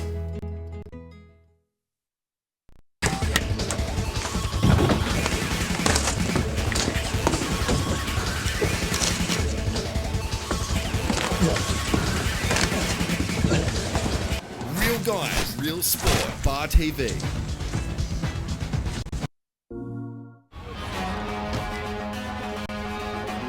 This is for the players.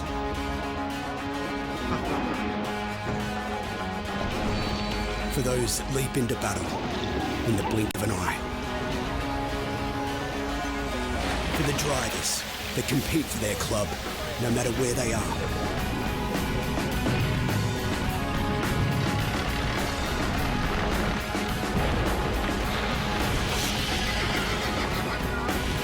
For everyone who has triumphs, tips and tricks to share.